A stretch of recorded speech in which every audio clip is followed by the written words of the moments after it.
It was the kind of morning that smelled like money. Polished marble floors, espresso shots, and the distant hum of German engines in the company parking lot. Mark Reynolds, CEO of Reynolds Dynamics, stepped out of his sleek black BMW with a smirk of satisfaction. Another record quarter. Another article about his unstoppable rise. But as he adjusted his cufflinks and headed inside, something caught his eye, an old, rusty Ford F-150, paint-chipped, one headlight fogged. The kind of truck that looked like it had lived a few lifetimes. And beside it, walking toward the employee entrance, was Tom Jensen, one of Mark's warehouse supervisors. Flannel shirt, scuffed boots, lunchbox in hand. Mark chuckled, loud enough for the nearby valet to hear.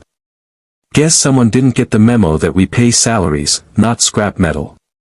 The valet laughed politely, though his eyes dropped.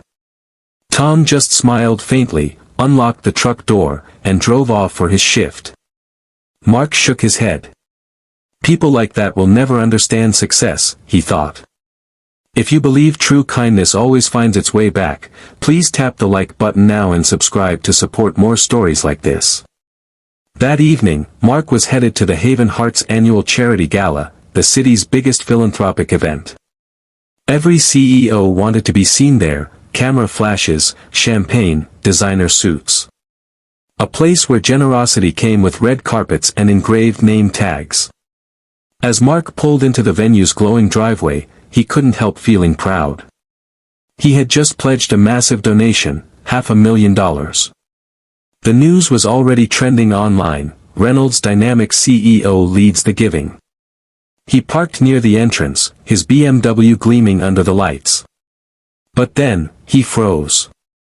Right next to his car was that same old Ford F-150. Its dull paint reflected the golden glow of the event banners.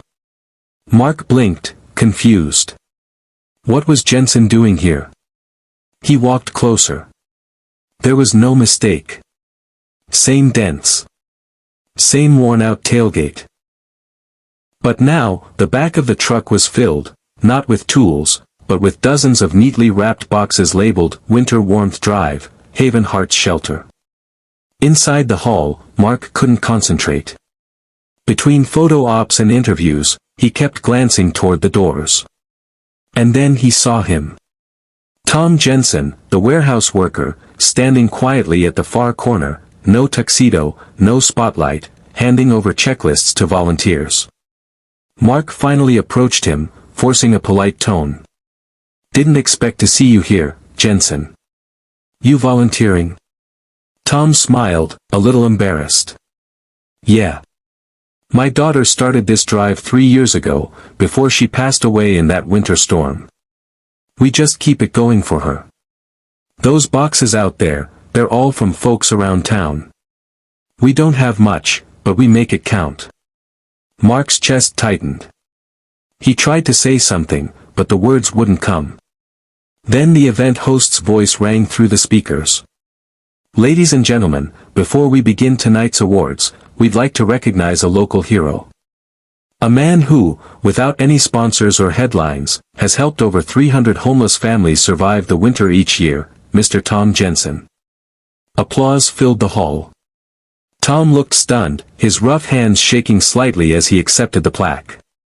He wasn't dressed for the stage, no tailored suit, no speech prepared, but he simply said, "We all give what we can." Sometimes, a little heart means more than a lot of money. The room went quiet. Even the clinking of glasses stopped. Mark felt a strange heat rise behind his eyes. He looked down at his manicured hands, at the gold watch gleaming under the chandelier, and for the first time that night, he felt small. When the gala ended, Mark walked outside alone. The air was cold, sharp with December wind.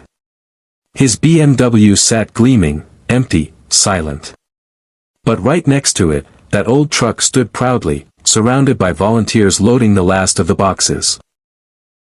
Mark watched as Tom thanked each helper personally, shaking hands, laughing, making sure everyone got a cup of cocoa before they left. Without saying a word, Mark pulled out his phone, cancelled his PR donation pledge, and quietly transferred the same amount directly to Tom's foundation instead, anonymously. He didn't need headlines anymore. He needed something real.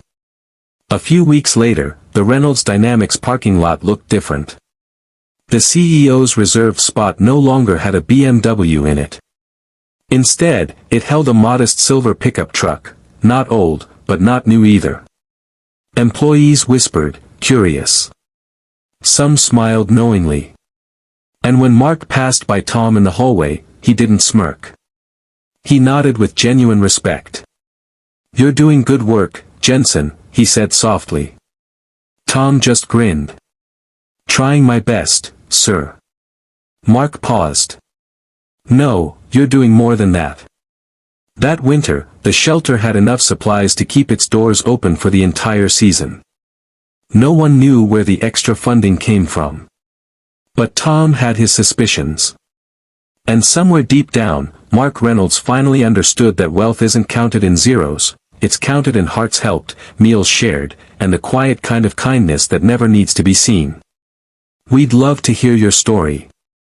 What is the most memorable act of unexpected kindness you have witnessed or received? Share it in the comments below. If this story touched your heart, please like, subscribe, and share it with someone who believes kindness still matters.